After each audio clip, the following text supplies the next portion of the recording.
नमस्कार, मैं हूं संजय शर्मा। आप देख रहे हैं 4PM न्यूज़ नेटवर्क। 2024 के चुनाव में मोटा मोटा 10-11 महीने रह गए हैं, तो रोज चुनावी गणित की बात हो रही है। कांग्रेस क्या करेगी, भारतीय जनता पार्टी क्या करेगी, विपक्ष क्या करेगा, इन सब पे बातें हो रही हैं, नए नए मुद्दे निकल के आ रहे हैं। तो आज मैं कुछ कहानियां आपको बताने जा रहा हूँ और राजनीति की उन कहानियों को बताने जा रहा हूँ जिससे इस बार देश में एक विचारधारा तय होगी। राजनीति की उन कहानियों को बताने जा रहा हूं जिनको सुनकर आपको लगेगा कि अतीत में राजनेता कैसे थे, राजनेताओं का आचरण कैसा था और क्यों मजबूर हो गई भाजपा अब दिव्यांग पार्टियों के साथ खड़े होने को। पूरा वीडियो सुनिएगा, ध्यान से सुनिएगा, आपको बहुत रोचक चीजें नजर आएंगी। उससे पहले छोटा सा अनुरोध आपसे ये कि अगर आपको लगता है कि हमारी पत्रकारिता अच्छी है तो थोड़ा सा सहयोग करिए, हमारे सदस्य बनिए। लिंक नीचे इस वीडियो में मिल जाएगा। बात करता हूँ, पुराने इतिहास में ले चलता हूँ आपको। लुटियंस दिल्ली नाम सुना होगा आपको। प्रधानमंत्री जी कहते हैं लुटियंस दिल्ली, खान मार्केट, इन सब शब्दों को प्रधानमंत्री जी बहुत बोलते हैं। ये बड़ा पॉश इलाका है। तो उसी लुटियंस दिल्ली में एक बंगला है, नंबर है 3 कृष्णा मेनन मार्ग। एक दौर था जब इस बंगले पर काफी रौनक हुआ करती थी, दिन भर भीड़ रहती थी, क्योंकि तकरीबन 2.5 दशकों तक इस बंगले में एक ऐसे नेता रहते थे जिनका दरवाजा हिंदुस्तान के आम आदमी के लिए हर वक्त खुला रहता था। यहां तक कि इन नेताजी ने इस बंगले का सरकारी गेट तक निकलवाकर फिकवा दिया था। कहा था मेरे घर पर गेट की जरूरत क्या है, मैं जनता का जनता, मेरी कोई दरवाजा बीच में नहीं होना चाहिए। नेताजी का साफ कहना था कि हमारे यहाँ आने से किसी को भी रोका नहीं जाना चाहिए, जो आए उसका स्वागत। एक और किस्सा सुनाता हूँ आपको। 90 के दशक की शुरुआत का एक रोचक किस्सा। 1990 का। नरसिंह राव साहब देश के प्रधानमंत्री थे और जब भी वो प्रधानमंत्री आवास से निकलकर संसद भवन, पार्लियामेंट या साउथ ब्लॉक जाते तो रास्ते में कृष्णा मेनन का मार्ग आ जाता था, यही वाला बंगला। अब एसपीजी वालों की, सुरक्षा वालों की हालत खराब, क्योंकि इस रोड के 3 नंबर बंगले में तो कोई गेट ही नहीं था। पता नहीं कौन इसका फायदा उठाकर अंदर घुस जाए और प्रधानमंत्री के काफले की कोई सुरक्षा को खतरा पैदा कर दे। लिहाजा ये बात जानकारी दी गई प्रधानमंत्री जी को और प्रधानमंत्री जी ने खुद इस बंगले में रहने वाले नेताजी से बात की और कहा भाई गेट तो लगवा लीजिए, सिर्फ मेरी सुरक्षा नहीं बल्कि आपकी सुरक्षा का भी तो सवाल है। इस पर नेताजी हत्थे से उखड़ गए और साफ साफ बोले इस बंगले में रहता मैं हूं और चिंता आपको है। ज़्यादा खतरा आपको लग रहा है तो एसपीजी को कहिए कि वो आपका रूट बदल दे, किसी और रास्ते से चले जाइए। सोच सकते हैं आप, उस दौर के नेताओं के संवाद सुन सकते हैं और सोच सकते हैं कि कोई व्यक्ति प्रधानमंत्री से ऐसी बात कह सकता है। अब साहब के सामने अगर कोई बात ऐसी बात कह दे तो कल से उस बंगले में वो आदमी रहेगा ही नहीं। लेकिन वो दौर था जब संवाद ऐसे ही हुआ करते थे और उन नेताजी की बात सुनकर मजबूरन प्रधानमंत्री के काफले का रूट बदल दिया गया, क्योंकि नेताजी अपने बंगले में गेट लगवाने को तैयार ही नहीं, राजी नहीं हुए। सोचिए, इस देश में कभी ऐसे भी नेता हुआ करते थे जो लोकप्रियता के शिखर पर होने के बावजूद सुरक्षा के तामझाम से कोसों दूर रहा करते थे। उन नेताजी की इतनी बड़ी हैसियत थी कि 1974 में पूरे 3 हफ्ते तक उन्होंने हिंदुस्तान की ट्रेन, हिंदुस्तान की रेलें ठप कर दी थी। वैसी रेल हड़ताल पूरी दुनिया में कभी किसी देश में कहीं नहीं हुई। लेकिन इन्हीं नेताजी ने जब ठान लिया कि भाजपा के ऊपर से अछूत पार्टी का लेबल हटाकर अटल बिहारी वाजपेयी को प्रधानमंत्री बनवाना है, तो एक दो नहीं बल्कि पूरी 24 पार्टियों का गठबंधन बनाया। नाम रखा नेशनल डेमोक्रेटिक अलायंस यानी एनडीए।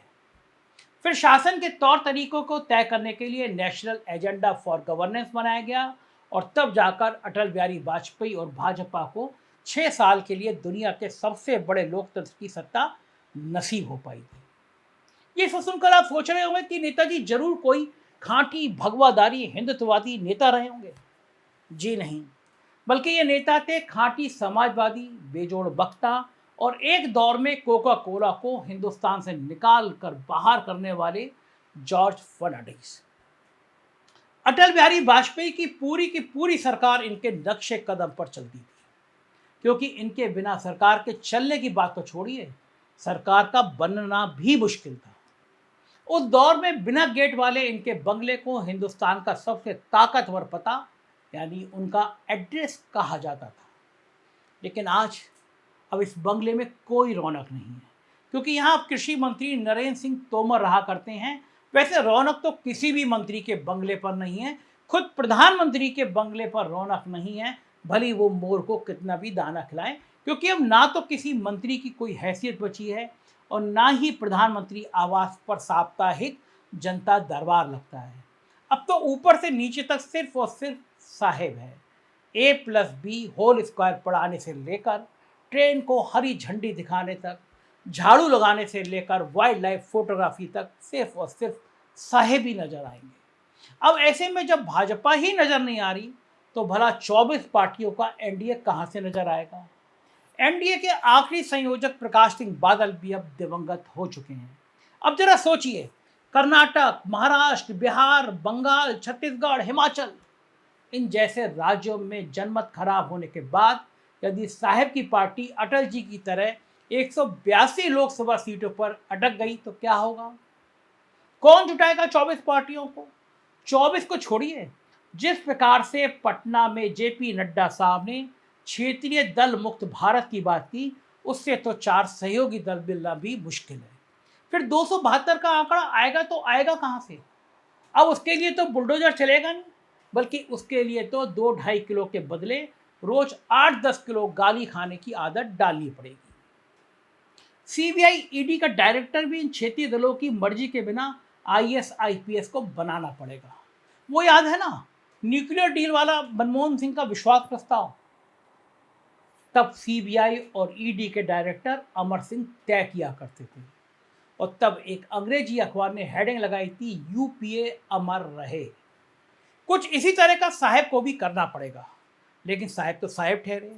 जिस सीबीआई को सुप्रीम कोर्ट ने पिंजड़ा बंद तोता कहा था, उसे साहेब ने न्याय और इंसाफ का ब्रांड बता दिया।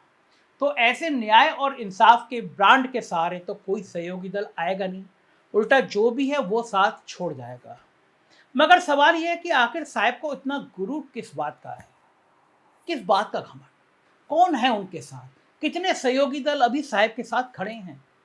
तो इसका सीधा सा उत्तर यह है कि साहेब के पास अब सिर्फ दिव्यांग सहयोगी दल बचे हैं। आप मेरी बात को हंसिएगा मत, दिव्यांग सहयोगी दल पे मुस्कुराइएगा मत, मैं आपको बताता हूँ। अब आप पूछेंगे ये दिव्यांग सहयोगी दल क्या होते हैं। दिव्यांग तो सिर्फ आदमी और दूसरे जीव हो सकते हैं, पार्टियां कैसे दिव्यांग हो सकती हैं। तो चलिए मैं आपको बताता हूँ। सबसे पहले ये जान लीजिए कि बार बार एक्सटेंशन पाने वाले जांच एजेंसियों के डायरेक्टर सहयोगी दल को डरा धमकाकर इकट्ठा नहीं कर सकते, बल्कि इस काम के लिए जॉर्ज फर्नांडिस जैसा नेता चाहिए जिसकी देशव्यापी क्रेडिबिलिटी हो, सम्मान हो, क्षेत्रीय दलों को लगे ये व्यक्ति प्रधानमंत्री के बराबर की हैसियत रखता है। मगर ऐसे लोग, वो भी साहेब के आसपास, आप सपना तो नहीं देख रहे। और अगर सपना नहीं देख रहे तो जरा साहेब के दिव्यांग सहयोगी दलों को देख लीजिए। मैं आपको बताता हूँ। पहला, एकनाथ शिंदे।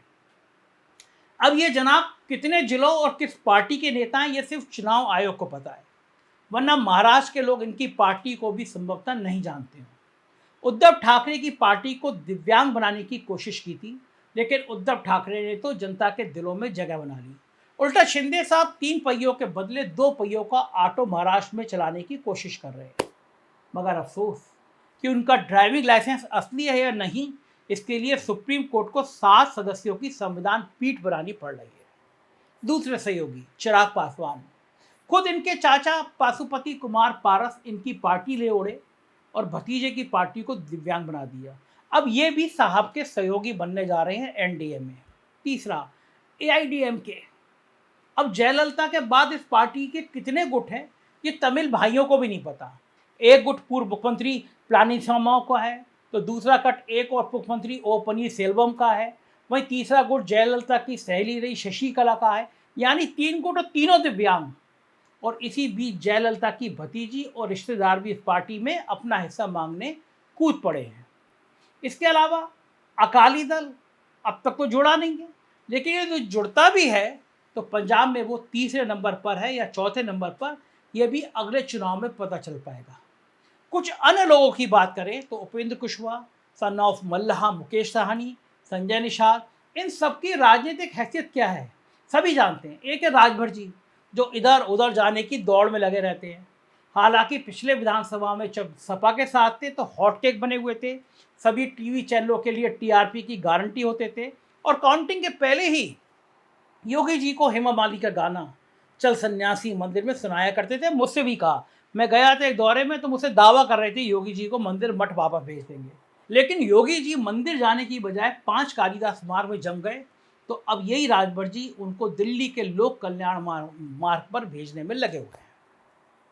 कुल मिलाकर यक्ष प्रश्न यही है कि आखिर साहेब की 2024 में नैया कौन पार लगाएगा। शोले फिल्म के हाथ कटे ठाकुर को भी जय और वीरू जैसे सहयोगियों की जरूरत पड़ गई थी, मगर माफ कीजिएगा, बहुत ईमानदारी से कह रहा हूं कि यदि साहेब के जय और वीरू एकनाथ शिंदे और चिराग पासवान हैं तो हाथ कटे ठाकुर तो छोड़िए, ठाकुर साहब यदि दोनों हाथ वाले भी होते तो भी गब्बर पकड़ा नहीं जाता। फिर भी देखते हैं, सुधीर चौधरी तो साहब को बब्बर शेर बताते फिर रहे हैं, तो भला बब्बर शेर के सामने गब्बर की क्या बिसात। हम बताते रहेंगे, आप सुनते रहिए। शुक्रिया इस वीडियो को देखने के लिए। कुछ और राज्यों में हमारे चैनल हैं, 4PM यूपी, बिहार, गुजरात, कर्नाटक, उन्हें भी सब्सक्राइब करिएगा, हमारे सदस्य बनिएगा। Thank you.